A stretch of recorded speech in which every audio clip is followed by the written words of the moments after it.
আমি ছোট্ট একটা কথা নিয়ে এসেছি যে মায়েদের কথা। প্রত্যেকটা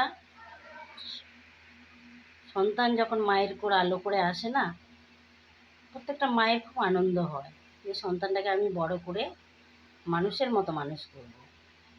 তাই মা পরিশ্রম করে বাচ্চাটাকে সারা রাত জেগে নিজে না ঘুমিয়ে বাচ্চাটার পরিচর্যা করে, খাওয়ানো দাওয়ানো পায়খানা পেচ্ছাপ সব কিছু সন্তানটাকে ভালো রাখার জন্য মায়েরা সারা রাত জেগে তাদের পরিশ্রমগুলো করে।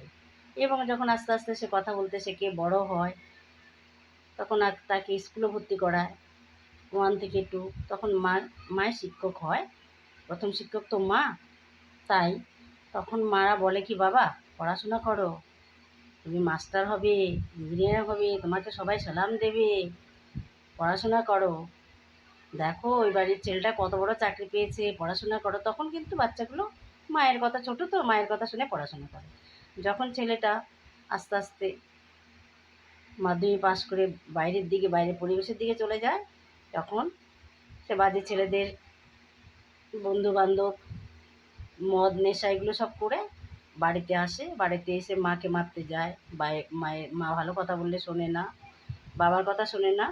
ওইসব ছেলেগুলোই কিন্তু ওইরকম উশৃঙ্খল হয়, কারণ ওরা তখন আস্তে আস্তে বরবাদ হয়ে যাচ্ছে।